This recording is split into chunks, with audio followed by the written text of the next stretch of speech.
Coffee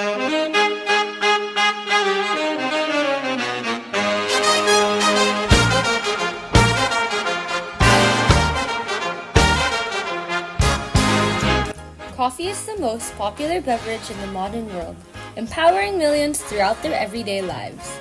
With an estimated 2.5 billion cups worldwide and a large source of revenue as a product for many top industries, it can be described as a super drink, literally and symbolically. But what exactly is coffee and why is it so addictive? What even is caffeine? See, that's the thing! Most people have no idea what actually goes into their favorite drink, why it keeps them awake throughout the day, and what exactly this magic super chemical caffeine actually is. Okay, so what are they? Well, coffee is made from the process of growing, harvesting, processing, grading, roasting, and brewing coffee beans. The most commonly used types of coffee beans are Arabica and Robusta. So what separates them? Well, they basically have their own unique chemical compositions. Also, both of them contain polysaccharides, oligosaccharides, lipids, proteins, minerals, fatty acids, free amino acids, and most importantly, caffeine. In general, coffee consists of more than 1,000 compounds, most of which are formed from the roasting process, which contributes to the unique taste and aroma. Fun fact! Studies show that coffee consumption is also correlated with the mitigation of different neurodivergent diseases. As you probably already know, one of the main components of coffee is caffeine, a major reason as to why people actually consume coffee. Caffeine, with a chemical formula of disappear, is most commonly known to mitigate sleepiness and invoke alertness in the nervous system. When caffeine is consumed, the process of demethylation occurs in the liver and metabolites such as paraxanthine, theobromine, and theophylline are produced. Caffeine's primary mechanism of action involves blocking adenosine receptors throughout the body, particularly in the brain.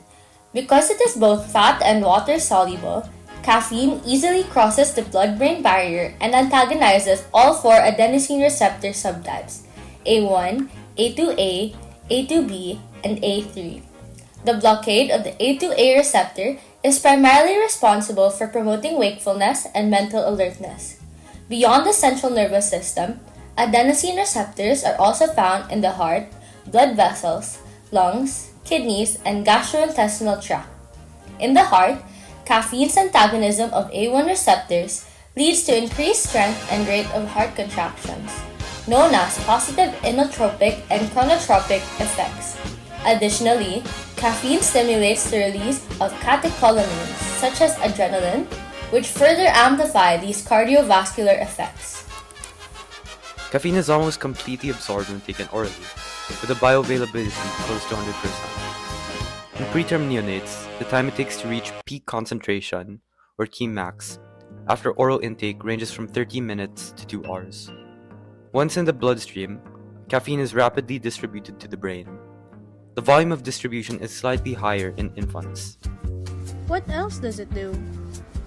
Caffeine does a lot more than just wake you up.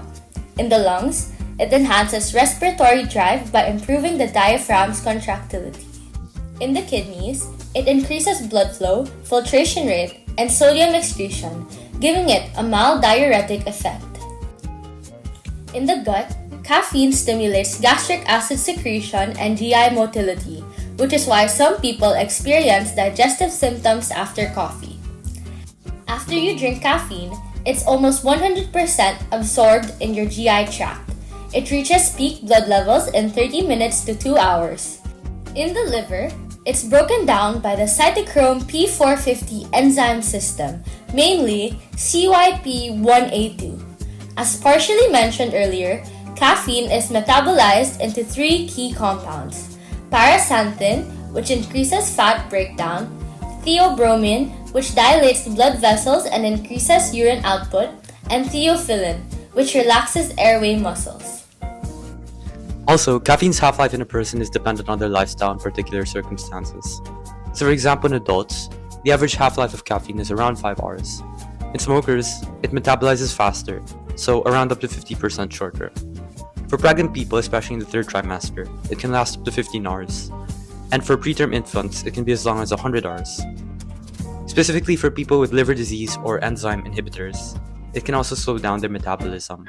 Coffee is also known to be acidic, with an average pH value ranging from 4.85 to 5.10. The brewing process is responsible for the 9 major acids that create its unique taste. From highest to lowest concentration, they are chlorogenic acid, quinic acid, citric acid, acetic acid, lactic acid, malic acid, phosphoric acid, linoleic acid, and palmitic acid.